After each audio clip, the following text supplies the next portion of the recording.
네. 13페이지. 이제 뭐 책 좀 볼게요. 13페이지. 간만에 일요일날 나오니까 졸립죠. 원래 졸려요. 네. 제가 원래 그 교회를 안 다니는데 이제 뭐 그 부모님 중에 이제 어머님이 교회를 열심히 다니시고 외할머니는 이제 거기서 되게 권사님 막 그 장로님인가 하여튼 그런 거 하셔서 교회를 따라갔는데 난 너무 졸렸어. 그래서 되게 졸렸던 기억이 나요. 그래서 뭐 위에서 말하시는 분들은 안 졸려요. 말을 하니까. 근데 이제 밑에 수업 듣는 분들은 졸리단 말이에요. 그래서 조금 졸리면 이렇게 뭐 잠깐 뭐 이렇게 자거나 뭐 그러면 안 돼. 눈 부릅뜨고 정신 차리고 들어야지, 그죠? 너무 졸리면 그냥 잠깐 나갔다 오세요. 그래도 돼요. 근데 이게 뭐 이 어차피 잠을 잘 못 자거든, 푹. 그래서 그냥 나갔다 오시는 게 좋고 뭐 그리고 시험 때 절대 밤새면 안 됩니다. 밤새면 쓰다가 졸려. 쓰다가 졸리면 답 없습니다. 특히 첫째 날 밤을 되게 많이 새시던데 밤을 새면 어떤 현상이 벌어지는지 아세요?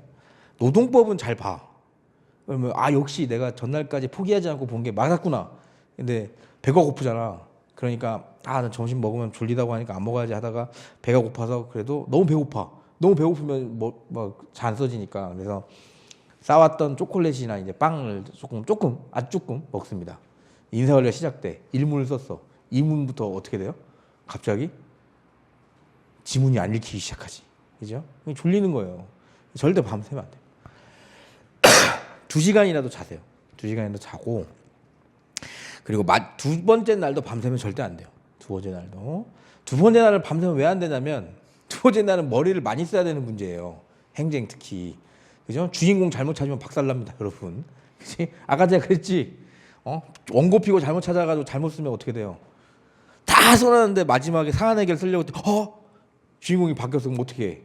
뭐 어떻게 다시 써야지. 그죠? 다시 써야죠. 맞죠? 그러니까 정신 바짝 차려야 됩니다. 행정. 그죠? 행정이 갑자기 원래 이렇게 행정이 합격의 당락을 좌우하는 과목이 되면 안 돼요. 그죠? 여러분, 우리 합격의 당락을 좌우하는 과목은 노동법이어야 됩니다. 왜냐면 여러분들이 나가서 노동법밖에 안 해. 인사관리? 안 해. 거의 안 해. 그죠? 근데 노동법밖에 안 하는데 노동법이 그 합격의 당락을 좌우하는 노동법은 뭐예요? 그냥 다 잘하니까 노동법은 그냥 당연히 이만큼 쓰는구나. 그래서 합격의 당락을 좌우하는 게 행정이 돼버렸죠. 아마 이 스탠스는 계속 갈 겁니다.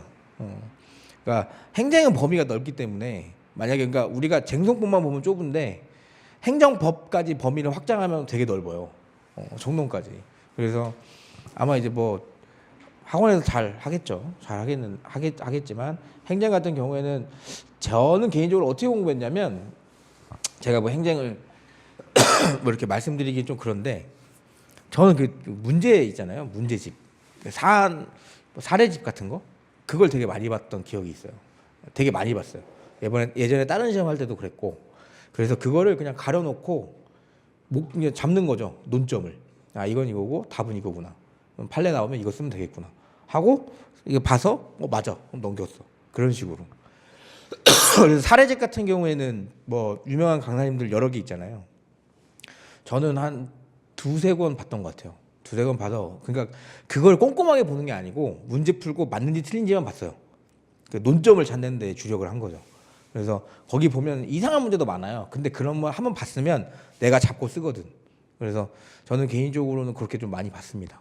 그래서 타 강사들의 모의고사까지는 안 봤고요. 행정은 왜냐하면 그 지도 교수님이 누구냐에 따라서 강의 스타일이 완전 달라요. 이론이 많기 때문에. 그래서 그건 안 봤고 그냥 문제, 답 이 정도만 봤어요. 문제, 답. 답이 틀려도 내가 알고 있었던 강사의 책에 따라서 답이 맞았으면 그냥 넘어갔어요. 사례집은 답이 틀릴 수 있으니까 학설 다른 걸 따르면 대신 논점을 찾았냐를 봤죠. 사정 판결이면 사정 판결에 대한 논점을 제대로 찾았는지, 뭐 취소 소송이면 취소 소송의 논점을 받았는지, 뭐 대상이면 대상의 대상적 격을 찾았는지 이런 식으로 많이 봤거든요. 그렇게 하면 조금 좋지 않을까 싶습니다. 노동법은 논점을 흐리거나 그런 문제가 안 나와요. 대신 논점이 많이 나오지. 그죠? 그러니까 그렇게 하고 실무적인 문제가 더 나올 거예요. 노동법에서 작년에 휴업수당 문제가 계산하는 문제가 나올지는 솔직히 저는 생각을 못했습니다. 계산해서 금액을 쓰는 게 나올 줄은. 그죠? 그리고 근데 뭐 그나마 뭐 어떻게 계산하는 방식은 저희가 시험 문제 풀어봤지만 그러니까 결국에는 답을 내리는 게 나오거든요. 우리가 진짜 재수 없으면 퇴직금 계산하는 것도 나올 수 있습니다. 퇴직금 계산해서 얼마인지 이런 식으로. 그러니까 임금성이 있는지 없는지. 또 하나 있구나. 그 복지 포인트 관련해서 또 판례가 나올 거고 경영성과 관련해서 판례가 나올 거거든요. 그러면 이제 그 관련해서 임금성 제끼고 그죠? 그렇게 그런 식으로 나올 거고 통상임금도 고정성 폐기됐기 때문에 통상임금이 아니다라고 나오는 이제 우리의 수준은 벗어났습니다. 제가 연기 때 잠깐 살짝 말씀드렸나? 연기 말고 다른 수업 때도 했었나? 어쨌든 통상임금 이렇게 나오겠죠. 정기상여 재직 중인 자한테 1년에 120만 원 주던 통상임금이 이제 인정이 됐으니까 이 120만 원을 어떻게 산입할 건지가 나올 겁니다. 그죠? 그러면 12분로 1로 나눠가지고 기본급으로 넣으면 돼요. 아셨죠? 그렇게 산정하면 된다고. 아셨죠? 이제 그런 식으로 나올 거예요. 한 번 더 꽈서. 그죠? 그래야 변별력이 좋거든요. 이번에 어쨌든 노동법 점수에서 차이 나는 거는 결국에는 휴업수당 금액을 맞췄는지 틀렸는지, 휴업수당을 썼는지 안 썼는지 그겁니다. 그거. 그래서 제 생각으로서는 실무상 가장 논점이 많이 되는 중간수익공제는 노동위원회 들어가면 노무사들이 가장 한 1, 2년 차에 가장 많이 해리는 뭐라고 하지? 그 막 기준도 못 잡고 노동위원회 가서 노동위원들한테 겁나 혼나는 게 그거예요. 중간수입 이거 계산 못해서 자기가 써야 돼요. 이유서에 이렇게 받아야 됩니다. 그러면 위원 중에 한 분이 깐깐한 분 들어오면 뭐라고 하냐면 이 계산 이렇게 하는 거 맞아요? 이렇게 물어봐요. 그러면 근로자는 모르니까 대리인이 고기 숙이고 있거든. 대리인 맞냐고요? 그러면 대리인이 막 그게 맞냐고 그 계산이 맞아요? 이렇게 엄청 털려요. 그죠? 물론 또 털렸다고 해가지고 내가 그럼 어떡하지? 나중에 이 근로자한테 어떻게 말하지? 이렇게 아니고 계산은 다 노동위원회에서 해줍니다. 아셨죠? 해줘요. 틀려도 돼. 근데 어쨌든 그런 게 이슈가 됐던 게 이제 나온 거고 이제 뭐 일반적인 노무사 돼서 가장 많이 이 혼란스러운 게 연차 계산하는 게 많이 혼란스럽습니다. 제가 봤을 때 연차 계산하고 연차 수당이 퇴직금에 반영되는 산입 범위를 책정하는 게 나올 가능성이 있어요. 그죠? 그게 우리 판례가 있기 때문에 아시죠? 저희가 교재에는 있습니다. 그래서 그 판례가 있기 때문에 그게 한번 나오지 않을까 생각이 들어요. 그러면 실무상으로는 굉장히 쉬운 문제지만 수험생 입장에서는 굉장히 어려운 문제라고 저는 생각을 합니다. 한 번도 생각해 본 적이 없기 때문에. 그래서 문제를 제가 이제 어떻게 할 거냐면 뭐 갑의 주장이 타당하다 안 타당하다 이런 것보다는 갑의 주장이 타당하면 이게 얼마인가 아니면 뭐 갑의 주장이 타당하면 이거를 어떻게 산입해야 되는데 이런 식으로 낼 겁니다. 그래야 한 단계 더 생각하는 문제를 내야 될 것 같아요. 왜? 기존의 지금 출제 방향이 한 단계 더 생각해서 답을 써 이런 느낌이 강해요. 그러니까 이제 그렇게 연습을 해야 됩니다. 우리가.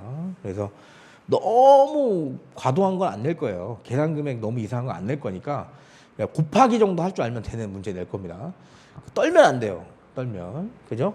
점수 차이 많이 난단 말이야. 생각보다. 그죠? 그리고 뭐 좋은 그 피드백을 저한테 줘서 제가 말씀드리면 이상하면 쓰지 마. 그죠? 이상하면 쓰면 안 돼. 그러니까 내가 생각해서 조금 아리까리하다 그러면 그냥 안 쓰는 게 낫습니다. 아니면 흐리던가 말기를. 아셨죠? 거기 좀 안타까워. 제가 예전에 다른 시험 볼 때 답안지에 비슷한 경험이 있었어요. 이렇게 뭐 그게 그 판례를 적용하면 안 되는데 그 판례를 갖다 썼거든요. 점수 막 엄청 깎이지. 그죠? 그러니까 애매하면 안 쓰는 게 좋습니다. 노무사 시험 볼 때도 옛날에 한번 그랬던 거예요. 인사관리에서도 이상한 거 하나 갖다 썼다가 완전 박살났습니다. 그때 점수. 하여튼 그러니까 제가 봤을 때 이상한 거 쓰면 그냥 아웃시켜 버리는 것 같으니까 그렇게 딱 330명 뽑잖아요. 이제 그죠? 딱 330명 뽑으니까 뭐 조금 열심히 하시면 좋을 것 같고 자꾸 주변에서 이제 공무원 쪽에 인기가 너무 시들시들해져서 다 넘어왔거든요. 이쪽으로 넘어와서 제일 먼저 보는 게 지금 노무사가 제일 1번 그죠? 2번이 이제 세무사 그죠? 이렇게 넘어오는데 두 시험 모두 쉽지 않아요. 두 시험 모두 쉽지 않은 축에 이제 들어왔으니까 조금만 더 열심히 하시면 좋을 것 같고요. 그리고 우리 경쟁자들은 이 학원에 있는 사람들도 아니 이 학원에 있는 사람들만 있는 게 아니고 저쪽 동네에 있는 사람들도 경쟁자에 있습니다. 그러니까 그렇게 하시면 되고 그 1차 안 되신 분들은 1차 잘 하셔야 됩니다. 1차 잘 하셔야 되고 작년에 조금 1차를 좀 했다. 합격권에 갔다. 그러면 조금 여유가 있지만 그게 아니었으면 진짜 열심히 준비하셔야 되고 혹시라도 토익이 안 돼 있거나 영어가 안 돼 있으면 빨리 해야 돼요. 그러니까 안 돼 있어서 그냥 이 같은 루트로 가는 건 저는 절대 추천하지 않습니다. 하나씩 그냥 완성하고 오시는 게 나아요. 그래서 토익이나 영어가 안 되면 그냥 일단은 토익 먼저 해놓고 그 다음에 다시 준비하는 게 맞다. 그렇게 하시면 좋을 것 같아요. 그래서 하시면 좋을 것 같고 합격하면 뭐 지금 공부하고 뭐 이렇게 귀찮았던 거 있잖아요. 다 잊어버려요. 그러니까 그 금방 이제 좀 갑자기 사람이 처음에 막 예민해하고 막 센치했다가 갑자기 사람이 갑자기 유해지고 막 그래요. 그러다가 언제 다시 센치해져요? 수습 기간 끝나고 막 이러면 다시 센치해져요. 그래서 뭐 합격하면 재밌는 일 많을 겁니다. 재밌는 일 많을 거니까 이게 뭐 합격하면 제가 제일 먼저 이렇게 나 합격한 기분을 저는 못 느끼겠는데요 하면은 은행 가시면 돼요. 은행 가면 갑자기 내 앞으로 뭐가 막 많이 뚫어져요. 이렇게 막 뚫어져 막 이렇게. 그냥 한번 그렇게 해보세요. 신분을 밝히지 말고 가봐. 그러면 안 될 것 같은데요. 이렇게 하다가 제가 이번에 무슨 시험 합격했는데 그러면 합격한 시험이 뭐냐고 물어봅니다. 그래서 그러면 잠깐만 기다리세요 하고 다시 와. 그죠? 그래서 뚫려요. 그러면 뚫었지? 그럼 그거 안 쓸 거야? 써야지. 그죠? 한번 써보세요. 이렇게 뭐 해서 얼마까지 하나. 그래서 남자분들은 이제 뭐 자동차 같은 거, 그죠? 한번 사. 이렇게 딱. 그냥 매장 가가지고 그냥 제일 착하게 생긴 딜러를 선택해. 그 딜러는 뭐야? 봉잡은 거지. 일로 와봐. 이렇게 해가지고 딱 하나 사세요. 그죠? 뭐 이렇게 그런 거 사지 말고 2000cc 이하 사지 말고 3000cc 이상으로 사세요. 그죠? 그래야 뭐야? 한 10년 동안 일 겁나 열심히 합니다. 그죠? 그거 갚아야 되니까. 그죠? 이렇게 여자분들도 뭐 이렇게 딱 내가 평소에 저 진공관에 있었던 저 가방 아예 내 게 아니라고 생각해서 가격표도 보지 않았던 그 가방 사. 긁힙니다. 찌직 이렇게 아셨죠? 좋죠, 그죠?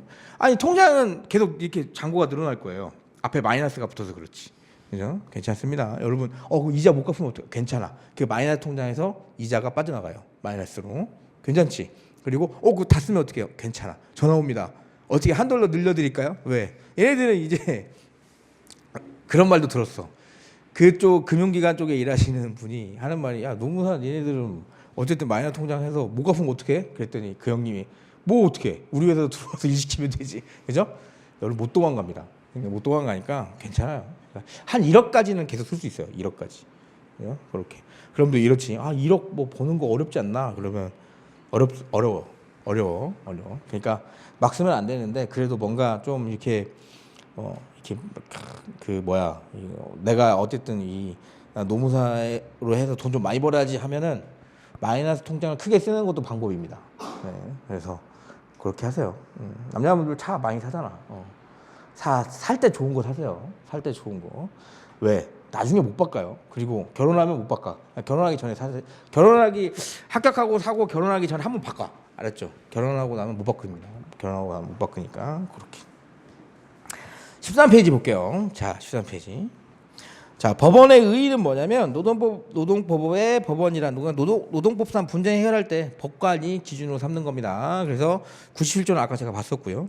근데 이미 이 97조를 반대 해석하면 유리하면 상관없다는 느낌이 오죠. 그죠? 미달되면 안 되니까. 그래서 법원 상하 간의 충돌이 문제가 되면 이제 상위법 우선의 원칙을 써 주시고요. 그래서 원칙은 노동법의 여러 가지 법원은 헌법을 최상위로 해서 법률이나 조약, 명령, 단체협약, 취업규칙과 조합계약, 근로계약 순으로 적용한다. 순서가 있다고 그랬습니다. 순서가 있으니까 상위법 우선의 원칙이 적용이 되겠죠. 예외가 이제 유리조건 우선의 원칙입니다. 그래서 만약에 혹시라도 문제가 나올 확률은 적어요. 나오면 이렇게 상위법 우선의 원칙을 먼저 쓰고 예외에 가로치고 이렇게 쓰시던가 아니면 유리조건 우선의 원칙을 쓰고 뭐 가로치고 예외라고 쓰던가 예외라는 걸 먼저 인지를 시켜 주셔야 돼요. 하위 법규인 이제 하위 규범인 취업규칙이나 근로계약이 근로기준법보다 유리하면 해당 규범이 적용되고 유리조건 우선의 원칙을 말한다. 그래서 근데 노조법은 아니다. 그죠? 노조법 뒤에서 볼 거예요. 노조법 33조는 유리한 단체 협약임에도 노동조합법 위반의 경우 강행성으로 무효라고 규정하고 있어. 노동법이 유리조건 우선의 원칙을 적용하고 있지 않다. 그죠? 양가로 3번이 이제 시험 문제 나왔던 그죠? 문제고 25점짜리로 나왔었죠. 자, 취업규칙과 근로계약 경합되면 어떻게 되느냐? 동그라미 1번 유리조건 우선의 원칙이 적용이 된다.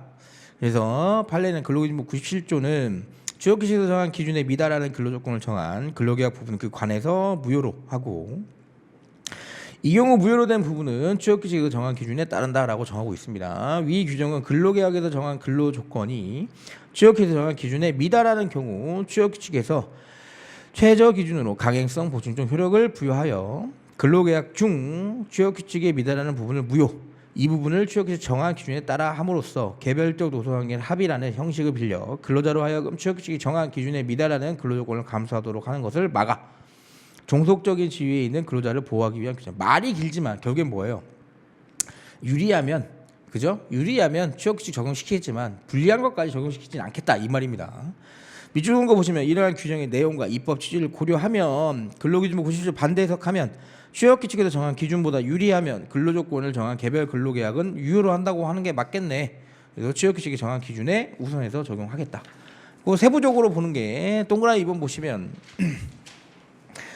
어쨌든 취업규칙 집단 동의 절차를 거친 거예요. 효력은 있죠 당연히 취업규칙이. 그래도 근로계약이 적용이 되지 않느냐 이게 요걸 보는 겁니다. 보시면 94조에서 사용자는 취업규칙의 작성 또는 변경에 관해서 해당 사업 또는 사업장에서 근로자 과반 조직된 노동조합이 있으면 노동조합, 없으면 과반 근로자의 의견을 들어야 되는데 불리하면 뭐다? 동의를 들어야 된다고요. 그죠? 그래서 쭉 내려오세요. 그래서 6번째 줄 보시면 근로자를 보호하기 위하여 위와 같은 집단적 동의를 받을 것을 요건으로 정한 경우이다. 그리고 근로기준 4조 나오죠. 근로조건은 근로자와 사용자 동등한 지위에서 자유에 따라 결정해야 된다라고 정하고 있다. 그러면 위 규정은 사용자가 일방적으로 근로조건을 정해서는 안 되고 근로조건은 근로관계 당사자 사이의 자유로운 합의에 따라 정해야 하는 사항을 분명히 함으로써 근로자를 보호하고자 하는 것이 주된 취지는 맞죠. 그죠? 근로자를 위로 올리는 거니까 이러한 각 규정의 내용과 취지를 고려해보면 근로기준법 94조가 정하는 집단적 동의는 취업규칙의 유효한 변경을 위한 요건에 불과하다. 취업규칙이 집단적 동의를 받아서 근로자에게 불리하게 변경된 경우라도 근로기준법 4조가 정하는 근로조건 자유결정의 원칙은 당연히 유지돼야 되지 않겠느냐. 그죠? 왜? 근로기준법 4조가 대원칙이니까 그렇습니다. 4조가 대원칙이니까. 그럼 개별 동의 받으면 어떻게 되느냐? 근로자에게 불리한 내용에 변경된 취업규칙은 집단적 동의를 받았다 하더라도 그보다 유리한 근로조건을 정한 기존의 개별 근로계약 부분은 당연히 우선 효력한다고 볼 수는 없다. 그죠? 이 경우 근로계약의 내용은 유효하게 존속하고 그러니까 유리조건 우선이 적용된다는 지금 얘기예요. 그러니까 이거 변경하려면 뭐다? 개별 근로자랑 동의해라 이겁니다. 개별 근로자랑 근로계약 바꿔라 이거지. 변경된 취업규칙 기준에 의하여 유리한 근로계약 내용을 변경할 수 없으며 근로자 개별적 동의가 없는 한, 그죠? 취업규칙보다 유리한 근로계약 내용이 우선 적용돼야 된다. 이해되시죠? 요게 답이었습니다. 요게 양가로 만약에 그럼 개별 근로계약의 근로조건에 관해서 구체적으로 정하지 있지 않은 경우는 어떻게 되냐? 아까 복리후생비 어떻게 했어요? 그냥 적용시켰잖아, 그죠? 그냥 취업규칙 따라가면 돼요. 취업규칙 따라가면. 유리조건 우선의 원칙 보시면 판례는 근로자에게 불리한 내용으로 변경된 취업규칙 집단적 동의를 받았다 하더라도 그보다 유리한 근로조건을 정하면 그 근로계약이 우선 효력을 갖는다. 이 경우 그 이중부정으로 되어 있기 때문에 제가 그냥 편하게 읽는 거예요. 여러분은 읽을 때 의미는 파악하시면 돼요. 아시죠? 이 경우에도 근로계약 내용은 유효하게 존속하고 변경된 취업규칙의 기준에 의하여 유리한 근로계약의 내용을 변경할 수 없기 때문에 근로자의 개별적 동의가 없는 한 유리한 근로계약 내용이 우선 적용한다. 취업규칙 적용 보시면 4조, 94조, 97조 규정과 내용, 입법 취지 고려하면 근로자 사용자가 취업규칙에 정한 기준을 상회하는 근로조건을 개별 근로계약에 따로 정한 경우에 한해서 적용될 수 있는 것이다. 개별 근로계약에서 근로조건에 대해서 구체적으로 정하고 있지 않다. 아까 복리후생비처럼 그럼 뭐다? 그냥 취업규칙 따르면 됩니다. 그렇죠? 그렇게 그래서 답을 요구하는 문제였습니다. 답을 요구하는 문제였다. 15페이지 보시면 그러면 이거는 순서가 있었죠. 적용 순서가. 근데 적용 순서가 없이 그냥 똑같이 근로기준법이면 과연 동일한 순위에서의 법원 간의 경합은 어떻게 되느냐? 그냥 요거예요. 신법이 우선됩니다. 21년도에 근로기준법이 적용되는 게 아니고 25년도에 근로기준법이 적용되는 거죠. 그죠? 그러니까 신법. 민법하고 근로기준법이 있으면 특별법이 우선됩니다. 그죠? 그게 특별법 우선의 원칙입니다. 그죠? 그래서 이렇게 두 가지가 있다는 거. 노마다 3번 보시면 단체협약과 취업규칙 경합하면 당연히 단체협약이 우선됩니다. 그래서 이유는 노조법 33조 1항 보세요. 단체협약에서 정한 근로조건, 기타 근로자 대우에 관한 기준의 위반이라는 표현을 쓰고 있기 때문에 당연히 상회하는 것도 제한 요건이 됩니다. 그래서 취업규칙 또는 근로계약 부분은 무효로 한다고 규정되어 있고요. 2항은 보충성 규정인 단체협약 기준으로 한다라는 규정이 있습니다. 그래서 만약에 노마차 3번이 다시 문제가 나온다고 하면 근로기준법 97조를 써주셔야 돼. 그래서 미달하고 위반의 차이를 꼭 써야 됩니다. 그게 중요합니다. 판례 태도 보시면 협약 자체의 원칙사항이에요. 협약 자체의 원칙사항. 노동조합은 사용자와 사이에 근로조건을 유리하게 변경한 내용의 단체협약뿐만 아니라 근로조건을 불리하게 변경한 내용의 단체협약도 당연히 체결할 수 있어요. 근로조건을 불리하게 변경한 내용의 단체협약이 현저히 합리성을 결해서 노동조합의 목적을 벗어난 것으로 볼 수 있는 것과 같은 특별한 사정이 없는 한 노사 간의 합의를 무효라고 볼 수는 없다. 그죠? 현저한 합리성을 결함했는지는 뭐 일부러 뭐 저 사람을 근로조건을 악화시키려고 하는 거 그런 경우를 말하는 겁니다. 단체협약 개정의 경위와 그 취지를 기초 볼 때 개정에도 불구하고 종전의 단체협약과 동일한 내용의 취역이 그대로 적용된다면 단체협약 개정은 그 목적을 당연히 달성할 수 없겠죠. 하나만화가 되는 거잖아요. 이전 게 계속 적용되면 개정된 단체협약에 당연히 취역기사항 유리 조건의 적용을 배제하고 개정된 단체협약이 우선적으로 적용된다는 내용의 합의가 포함된 것이라고 봄이 당사자 의사에 합치한다고 볼 것이다. 그죠? 이렇게. 그래서 요 사안은 뭐였냐면 단체협약으로 징계 규정을 좀 바꿨습니다. 징계 규정을 바꿨는데 그게 취업 규칙에 조금 근로자한테 유리한 징계 규정이 있었던 거죠. 그래서 다 필요 없다. 단체별로 정한 걸 적용시켜야 된다. 이렇게 나왔던 판례입니다. 만약에 유리 조건 예전에 저희 쪽에 문제 나왔던 거는 저 앞단이 나왔는데 유리 조건 우선의 원칙이 나오면 여기 밑에서 하나 둘 셋 네 번째 줄 있죠. 네 번째 줄에 문구가 들어가야 돼요. 그죠? 개정된 단체협약에는 당연히 취업규칙상의 유리 조건의 적용을 배제하고 개정된 단체협약 우선 적용된다는 내용의 합의가 포함된다. 그죠? 요게 꼭 들어가야 됩니다. 유리 조건 우선의 원칙이 단독으로 만약에 나오면 아셨죠? 그래야 이 판례를 잘 써먹는 거예요. 그죠? 그렇게. 오케이. 넘어가시면 외국인의 보호인데 외국인의 보호. 근로기준법상 외국인의 보호는 뭐 그렇게 중요하진 않아요. 판례도 어렵진 않고. 근데 노조법상 이제 보호가 조금 이슈가 되고 이미 변시에서는 한번 나왔을 거예요. 변시에서 나왔나 아니면 서울대 노숙부 시험에서 나왔나 하여튼 그래가지고 우리 시험에서 이제 이걸 보기 시작했습니다. 그래서 보시면 일단 여러분 체크해야 될 거는 노조법상 보호 관련해서 불법 체류 외국인을 노조법상 근로자로 보는지 관련해서 노조법상 근로자 판례가 나오면 안 돼요. 그게 노조법상 근로자 판례는 어쨌든 이미 이 회사에 소속돼 있거나 아니면 이 회사 관계를 하고 있는 사람이 이 노조법상 근로자로 만들어서 노조를 만들 수 있느냐고. 여기 지금 이 불법 체류 외국인의 노조법상 보호는 노동상권을 보호할 필요성이 있는지에 초점을 갖춘 겁니다. 그죠? 그러니까 노조 설립 과정에서 들어가는 이슈는 좀 다른 이슈예요. 다른 이슈. 그죠? 그래서 그거 일단은 이따가 제가 말씀드릴게요. 16페이지 보시면 근로기준법상 근로자 보호 보세요. 이거 책으로 볼게요. 자, 근로기준법 2조에 보면 근로자라는 개념이 적혀져 있습니다. 그래서 근로자란 직업의 종류와 관계없이 임금을 목적으로 사업이나 사업장에 근로를 제공한 사람을 말을 해요. 그죠? 양가를 2번 보시면 판례 태도 보세요. 자, 불법 체류 외국인인데 불법 체류 외국인은 어쨌든 우리나라에서 일을 할 수 있는 사람입니까? 아닙니까? 일을 하면 안 되는 사람입니다. 일을 하면 안 되는 사람이에요. 그 취지가 뭐냐면 불법 체류 외국인이 일을 하면 안 되는 취지는 우리나라 사람을 먼저 써라는 취지가 더 강해요. 그죠? 일자리가 안 그래도 없어가지고 힘든 상황에서 우리나라 사람을 먼저 채우고 그게 안 됐을 때 외국인을 써라. 이게 출입국 관리법의 취지예요. 그리고 불법 체류 외국인을 쓰지 말라라는 게 취지이자 목적입니다. 그죠? 즉 그러한 고용 행위 자체를 금지하는 게 목적이에요. 그러면 이게 보시죠.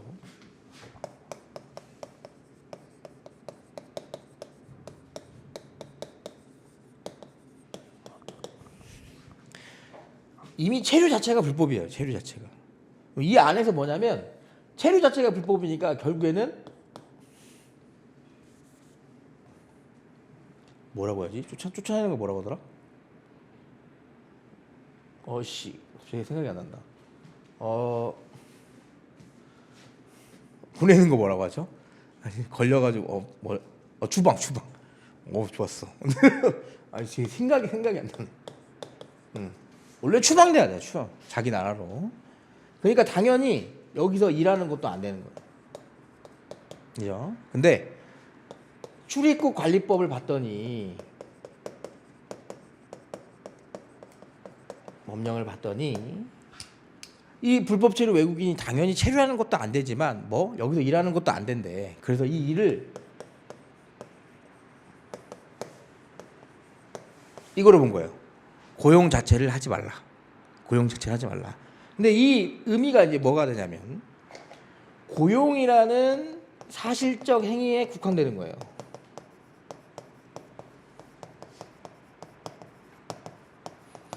그러면 이미 외국인이었던 이 갑이라고 할게요. 2024년 1월 1일부터 여기서 일을 했어요. 근데 걸린 게 언제냐면 25년 1월 1일 날 걸렸다고 칩시다. 그러면 2025년 1월 1일 기준으로 출입국 관리법 위반이 됐죠. 그럼 고용이라는 행위는 하지 말라고 했으니까 뭐가 금지되는 거예요? 이때 당시에 일 썼던 거, 요게 처벌받는 겁니다. 그죠? 요 행위 자체로 사용자 벌금형 받고 근로자는 뭐야? 추방당하고. 그죠? 그럼 출입국 관리법상 목적이나 취지는 다 완수했죠. 그죠? 이건 빠져야 된다고. 그러니까 무슨 말이냐면 이것만 하면 끝이야. 너는 왜? 이거 하려고 만든 거니까. 대신 이때까지 뭐예요? 근로 제공한 거 있잖아. 요거에 대한 임금은 안 주면 돼요, 안 돼요? 줘야지. 왜? 이건 이미 형성된 근로관계잖아요. 그죠? 출입국 관리법은 말 그대로 고용하지 마세요. 너 체류하지 마세요. 추방할 거예요. 이러한 사실행위를 붙잡으려고 만든 법입니다. 그럼 이거 채용했네. 2024년 1월 1일 날 이거 벌금. 너 불법 체류지? 추방할게. 끝. 그죠? 그게 출입국 관리법이 뭐다? 이전에 근로 제공한 것도 뭐야? 불법적인 위치에서 했으니까 이것도 안 줘도 돼. 이런 건 아니라고요. 이미 형성된 건 이미 뭐로? 근로기준법으로 적용을 받는 거고. 아셨죠? 자, 우리 근로기준법을 보면 근로자의 개념에서 단서 조항에 위법한 체류 자격을 얻은 자 제외한다. 이런 말 있나요? 없습니다. 근로자라는 개념이 뭐죠? 보면 직업의 종류와 관계없대. 임금을 목적으로 어디? 사업이나 사업장에 근로를 제공하는 자네. 불법 체류자 갑이 사업이나 사업장에 근로를 제공하고 있죠. 그죠? 직업의 종류와 관계없이. 그러면 적용되는 거예요. 그죠? 적용되는 거라고요. 그러니까 출입국 관리법이 걸려가지고 이거 무효라고 해도 뭐다? 이건 사라지지 않는다. 이게 초점입니다. 이게 보시면 판례도 다 이걸로 가죠. 하나 더. 자, 그러면 만약에 이 개별적 근로관계 쪽에서 이 불법 체류 외국인이 나오면 이건 당연히 나오는 거고요. 여기가 나올 거예요. 여기까지 생각을 잘 안 할 거거든. 자, 그러면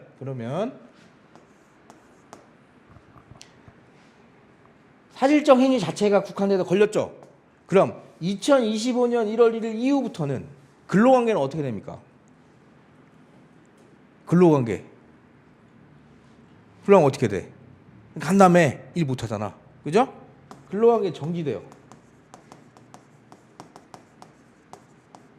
그죠? 사업주가 그러면 그리고 정지돼서 어쩔 수 없네. 그랬더니 얘가 3개월 있다가 부당해고로 신고합니다. 서면 통보 안 했잖아. 그죠? 안 했잖아. 정지됐으니까. 부당해고 가능해요? 응? 부당해고 불가하지. 왜? 이미 정지됐죠. 끝났어요. 그러니까 당연히 근로계약 해지 사유입니다. 아셨죠? 아셨죠? 이렇게 가는 거예요. 만약에 해고 쪽에 문제 나오면 그래서 사유는 해지 사유고 근로관계는 정지된다. 이렇게 나오면 요거까지 나오지 않을까 생각이 들어요. 볼게요.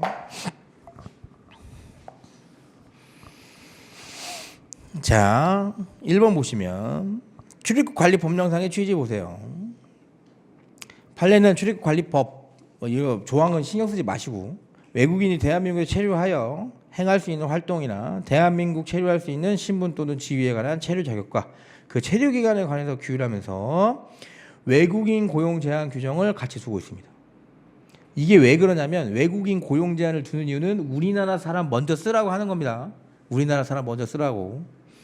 그 입법 취지가 단순히 외국인의 불법 체류만을 단속할 목적으로 한 게 아니라고. 취업 자격 없는 외국인의 유입으로 인한 국내 고용시장의 불안정을 해소하고 노동 인력의 효율적 관리, 국내 근로자의 근로조건의 유지 등의 목적을 효율적으로 달성하기 위해서 외국인의 취업 자격에 관하여 규율하면서 취업 자격 없는 외국인의 고용을 금지시키기 위한 입법 목적도 아울러 갖고 있고 이는 취업 자격 없는 외국인의 고용이라는 사실적 행위 자체를 금지하고 있는 것뿐이지. 그죠? 사실적 행위 자체는 금지하는 거지. 나아가 취업 자격 없는 외국인이 사실상 제공한 근로에 따른 권리나 이미 형성된 근로관계에 있어서 근로자로서 신분에 따른 노동관계법상의 재반 권리 등의 법률 효과까지 금지하려고 하는 규정은 아니다. 이해되시죠? 이해되시죠? 그러니까 이 행위 자체만 금지하는 거예요. 사실 행위 자체. 그죠? 출입국관리법도 얘가 끝이잖아. 그죠? 보호범위 보시면 취업 자격 없는 외국인이 출입국 관리법상 고용제한 규정을 위반해서 근로계약을 체결하였더라도 그것만으로 그 근로계약이 당연 무효라고 할 수는 없다. 취업 자격은 외국인이 대한민국 내에서 법률적으로 취업 활동을 가능케 하는 것이므로 이미 형성된 근로관계가 아닌 한 취업 자격 없는 외국인은 근로관계는 보다 정지되니까 이전 거는 뭐예요? 살려야지. 이전 거는 살리되 정지되니까 앞으로 거는 어떻게 된다? 뒤에가 중요하죠. 당사자는 언제든지 그와 같은 취업 자격 없음을 이유로 해지할 수 있는 겁니다. 해지할 수 있다. 해지 아셨죠? 그래서 만약에 나오면 요거까지 나올 수 있어요. 여기까지. 그죠? 그렇게. 요양급여 대상자랑 똑같습니다. 그죠? 첫 번째 줄 보시면 외국인이 취업 자격 아닌 산업연수 체류 자격으로 입국해서 산업재해 보상보험법에 적용이 대상이 되는 사업장인 회사 고용계약 체결하고 근로계약하면 이미 근로자잖아요. 그죠? 그러니까 자격도중 부상 입으면 취업 자격을 갖고 있지 않더라도 고용계약 당연히 무효가 아니기 때문에 이 용어를 혹시 헷갈려 하시는 거나. 자, 정지라는 거는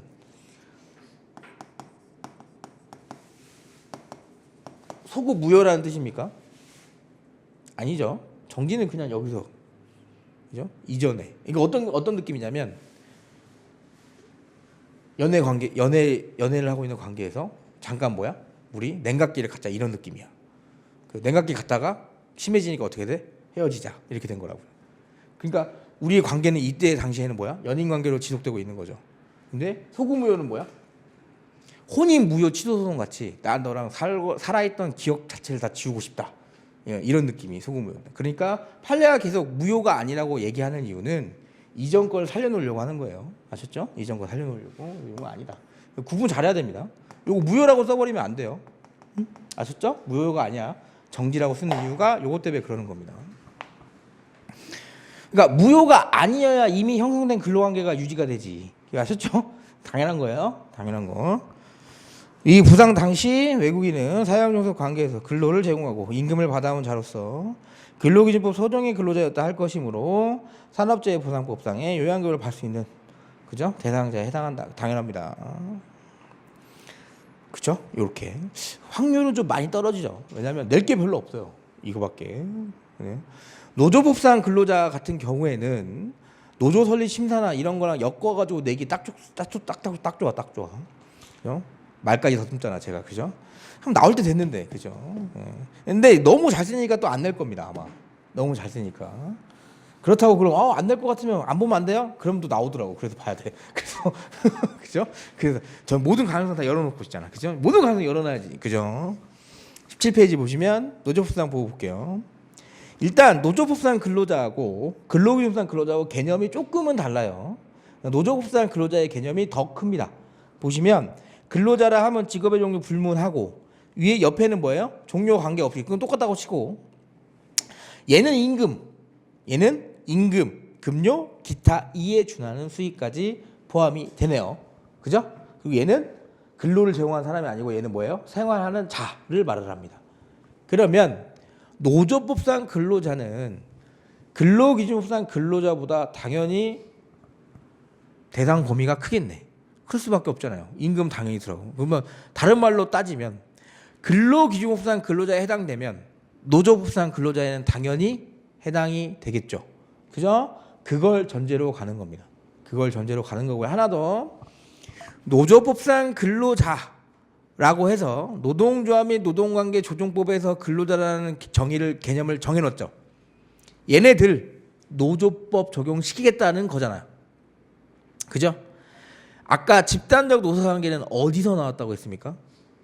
헌법 33조를 가지고 나왔네. 헌법 33조 내용을 봤더니 단결권, 단체교섭권, 단체행동권이네. 흔히 노동상권이라고 하죠. 그럼 노조법상 근로자를 보호하는 취지도 노동상권을 보호할 필요성이 있기 때문에 만들었겠네.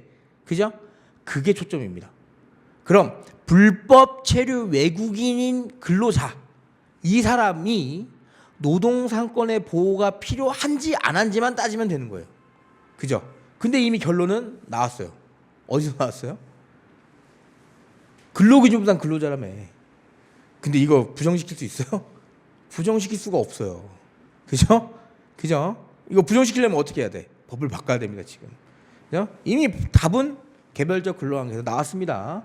근데 우리가 하나 더 봐야 될 게 뭐냐면 이건 꼭 대법원 반대 견해를 꼭 써주셔야 됩니다, 여러분. 자, 이론을 알겠어. 그래, 노동상권 필요하지. 노동상권이라는 개념은 추상적이지만 어쨌든 얘네들도 여기 와서 일하고 있는데, 그죠? 여기 와서 일하고 있는 근로자잖아, 어쨌든. 그죠? 이 기간까지는 해지됐다고 하더라도 이거 무효도 아니니까 이전에 내가 근로했던 건 없어지지 않잖아요. 그러니까 니네도 근로조건을 위해서 뭐야? 단결하고 노동조합 만들고 교섭하고 행동권 해야지. 그죠? 근데 잡히면 어떻게 된다고 그랬어요? 추방당한 다음에 자, 노동조합 신고해요, 안 해요? 우리가 기업에다 노동조합 신고합니까? 행정관청이 하죠. 행정관청에서 뭐라고 할 것 같아? 야, 잡아. 노동조합 만들었다. 노동조합 근로자니까 만들 수 있지. 만들었어. 교섭할 수 있어요? 교섭을 어떻게 할 건데? 그죠? 어디 저기 나라 가서 영상으로 할래? 그죠? 안 된다고요. 그리고 노조법상 근로자로 인정돼서 노동조합 만들게 해줬다고 해서 이게 적법이 되진 않잖아요. 왜? 법이 달라요. 법이 다르다. 여기에서 강한 법이 부여가 되지 않는다고. 그러니까 당연히 쓸모없는 짓을 왜 하느냐라는 느낌으로 대법원 반대 견해가 있죠. 근데 이걸 논리를 부술 수가 없을 거예요. 왜? 근로기준법상 근로자는 인정했는데 노조법상 근로자 인정 안 해주면 어떻게 돼요? 그러면 시점을 나누던가. 그죠? 그럼 더 웃겨요, 여러분.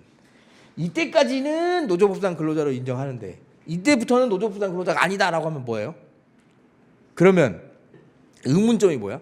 그럼 이 판결 왜 한 거야? 이런 느낌이 오죠. 왜? 이건 이미 개별적 근로관계에서 보호 다 받고 있는데 우리가 중요한 건 뭐야? 우리 이쪽입니다, 지금. 그죠? 우리가 남아서 노동조합을 만들 수 있느냐가 초점이에요. 그죠? 그래서 제가 말씀드린 게 노조법상 근로자 초점이 아니고 얘는 지금 뭐다? 노동상권의 보장의 필요성에만 접근한 겁니다. 노동상권의 보장. 그러니까 노동상권 보장의 필요성은 인정돼. 대법원 반대 견해에서 뭐라고 하는 거예요? 야, 그 얘네 인정해주면 니네 노동조합 설립해줄 거야? 해줘봤자 아무것도 못하는데 이런 느낌으로 얘기하는 거예요. 아셨죠? 그러니까 대법원 반대결을 꼭 써야 돼요. 요건. 그래서 노조부상부호 보시면 판례 보세요. 판례. 노동조합법상 근로자란 타인과의 사용종속 관계 하에서 근로를 제공하고 그 대가로 임금 등을 받아 생활하는 사람을 의미하고요. 특정한 사용자에게 고용되어 현실적으로 취업하고 있는 사람뿐만 아니라 일시적으로 실업 상태에 있는 사람이나 구직 중인 사람을 포함해서 즉 이런 사람도 뭐다? 어차피 일을 할 거니까 노동상권 보장을 필요성이 있지 않느냐. 그래서 여기에도 포함된다. 얘가 앞에서 하고 싶은 말은 뭐예요? 꼭 근로계약을 체결하고 있지 않은 사람도 포함될 수 있다. 범위가 넓다라는 걸 말을 해주는 겁니다. 보호 범위가 다르다.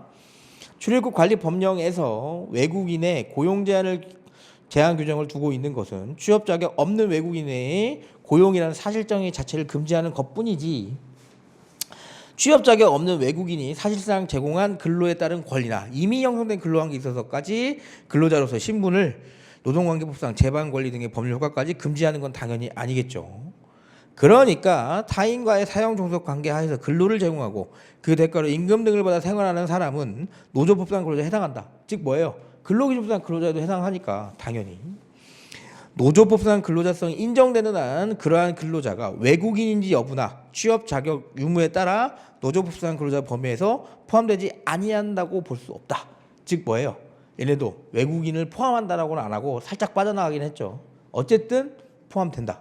그죠? 노조법상 근로자는 인정됩니다. 그래서 나머지 표시 보시면 외국인 근로자의 노조법상 근로자성을 인정한 판결입니다. 그래서 노조법상 근로자성이 인정되는 한 그러한 근로자가 외국인인지 여부나 취업 자격 유무에 따라 노조법상 근로자의 범위에 포함되지 아니한다고 볼 수 없다라고 하죠. 반대견해 보시면 반대견해. 취업 자격 없는 외국인은 애당초 얼마나 열받았으면 이런 얘기를 하시겠어. 그죠? 애당초 뭐예요? 정상적으로 취업하려고 할 수 있는 사람이 아니에요. 이미. 그래서 해당할 수 없고 이미 취업한 사람조차 근로계약의 존속을 보장받지 못할 뿐만 아니라 노조법 이 말이 그 말이에요. 이미 취업한 사람도 뭐예요? 출입국 관리법에 정하면 추방당하니까 그죠? 존속이 안 되잖아요. 그죠? 노조법상 근로자 개념에 포함된다고 해서 취업 자격을 자동으로 취득하거나 그의 국내 체류가 합법화되는 것도 아니다. 이런 마당에 장차 근로계약의 성립 혹은 계속될 것을 전제로 사용자의 단체 교섭이나 협약 체결을 통해 근로조건을 유지 개선하는 것 자체가 과연 가능한지는 의문이지 않겠냐.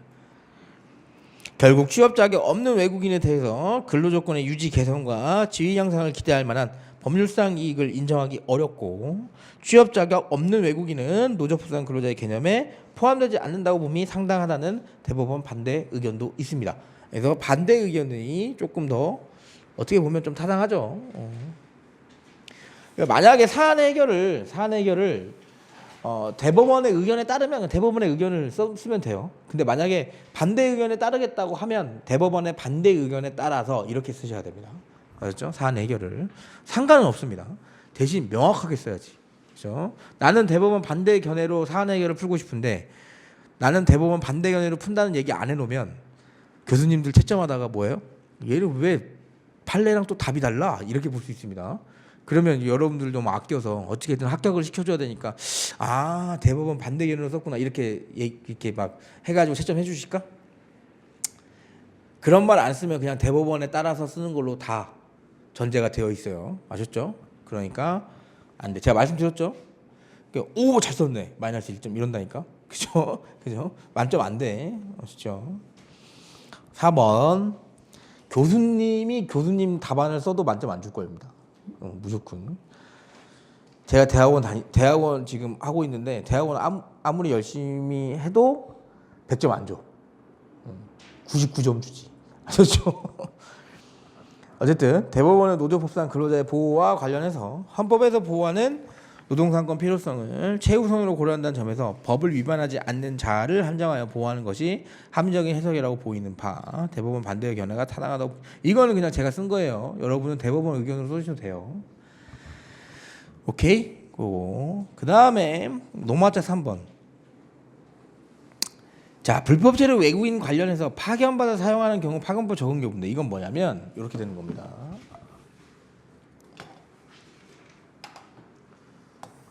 뜬금포로 또 쪼개 나올라. 그죠?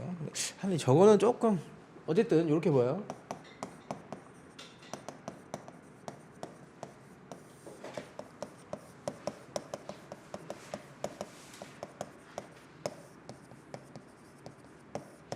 자, 근로자가 파견사업자하고 근로계약 체결하고 있죠. 그죠? 사형사업주는 파견관계에서 사형사업주 소속의 사업장에서 근로를 제공하고 있는 건 맞아요. 맞죠? 그죠? 이게 파견이야. 그죠? 이게 파견이야. 자, 불체자라고 할게요. 갑이라는 불법 체류자를 파견사업주 통해서 일을 시켰습니다. 그죠? 그럼 출입국 관리법상 처벌은 누가 받아야 돼요?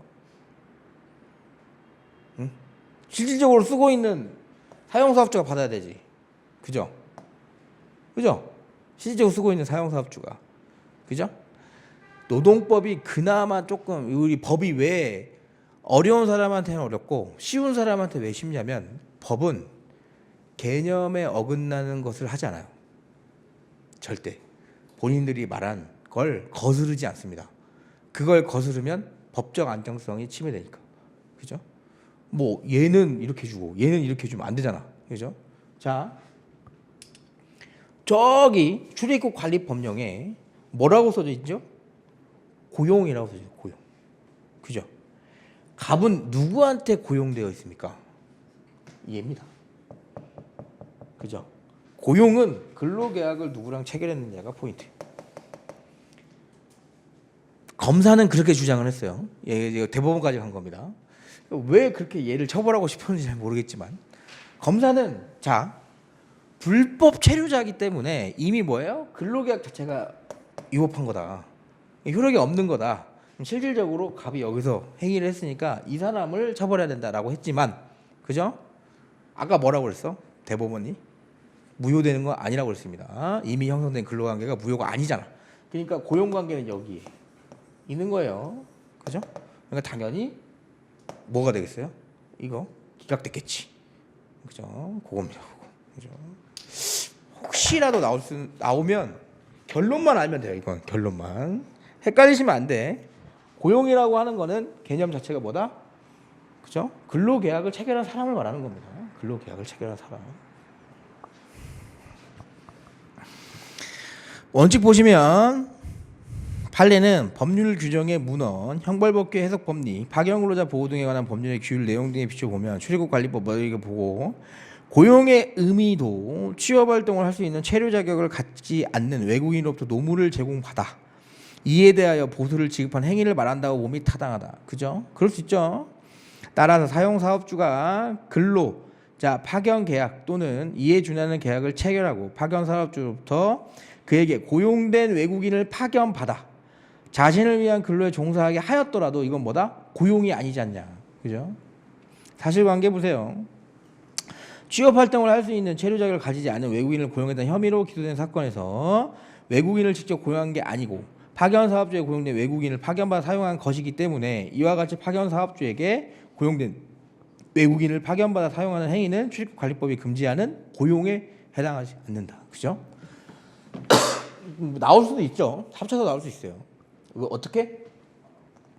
파견사업주 다니고 있던 애가 저기서 뭐 산재를 당해가지고 산재 보호를 필요한다. 그러면 당연히 그죠? 아니면 임금을 받아야 된다. 쟤한테. 그럼 개별적 근로관계 하고 그다음 뭐다? 나중에 이후에 검사가 출입국관리법을 처벌하려고 하는데 사용사업주를 상대로 처벌을 요구하면 그거는 틀렸다. 그렇게 나올 수도 있죠. 결론을 꼭 알아둬야 됩니다. 이건 그죠? 헷갈리시면 안 됩니다. 저거 답 틀리면 그냥 땡이야. 아셨죠? 별로 안 어렵죠? 그지? 19페이지 근로기준부상 근로자입니다. 근로기준부상 근로자.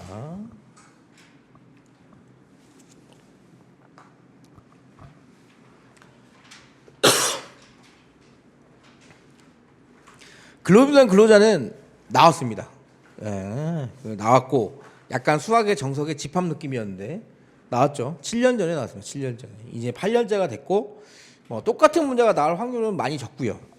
아마 플랫폼 종사자라던가 아니면 저 뒤에 가시면 뭐 모자 회사라던가 이런 식으로 나올 겁니다. 그래서 여기도 이제는 보실 때가 됐습니다. 이제는 보실 때가 됐다. 여러분이 착각을 제일 많이 하는 게 근로기준부상 근로자는 맨 앞에 있고 다 수학의 집합 느낌이니까 다 잘할 것 같지. 그죠? 옛날 생각해 보세요. 수능 볼 때 수학의 집합을 진짜 열심히 봤어. 근데 집합 문제 어렵게 나오면 어떻게 돼? 틀려. 그죠? 똑같아요. 똑같아. 그러니까 막상 문제 내면 다 잘 쓸 것 같은데 다 잘 쓰진 않습니다. 그러다 보니까 요거 잘 보셔야 됩니다. 자, 근로기준부상 근로자로 인정하려고 하는 취지는 뭘까요? 근로기준법 적용받게 하려고 하는 거예요. 그죠? 그러니까 문제의 소재도 그게 나와야 돼요. 왜 근로기준부상 근로자를 인정하려고 할까? 아니, 근로기준법 적용을 받게 하려고. 근로기준법 적용을 받으면 뭐가 좋은데? 임금 안 주면 처벌받고, 그죠? 해고 마음대로 못하고, 그죠? 근로기준법 적용을 안 받으면 내 마음대로 하는 거지 뭐, 그죠?